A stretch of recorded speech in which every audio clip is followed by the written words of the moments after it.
Welcome back to our FluidNC series. Now that you've installed the USB driver and your computer recognizes the control board, let's move forward. Plug the USB into your board, and let's bring our CNC machine to life. You might have noticed that after connecting the board via USB, it powered on and a Wi-Fi network appeared. However, we can't access it yet because we don't have the password.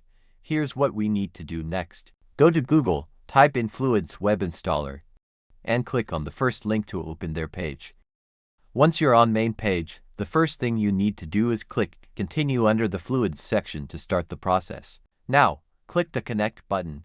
A window will pop up. Select your USB serial port from the list and click Connect again to link the installer to your board.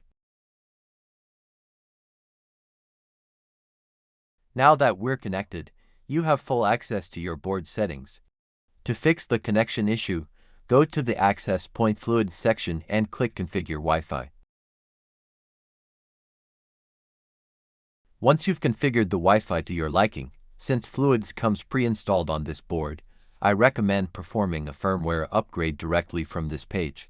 After you've configured the Wi-Fi and finished the upgrade, feel free to close all windows. You can disconnect the control board from the USB, though it's not strictly necessary, and now is the time to connect to your board's Wi-Fi network. Once you connect to the control board's Wi-Fi, the Fluids interface will automatically open in your browser.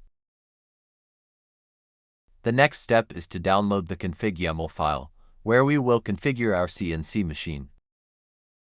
This is what the config.yaml file looks like. I'm opening it in Notepad++.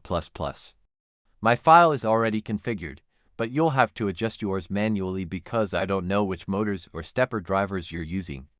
However, if you have this exact control board, you're using NEMA 23 motors, TB6600 drivers, and SFU1605 Ballscrews, then your settings will be identical to mine.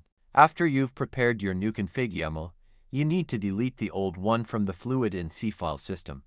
However, make sure to keep a backup copy on your computer first, just in case.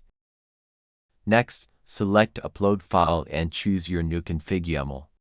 Make sure it's saved exactly under that name, or it won't work. A big warning here: YAML is extremely sensitive to spaces and syntax. Everything must be perfectly aligned and formatted, otherwise, the controller will fail to load it. After that, simply hit refresh and then close.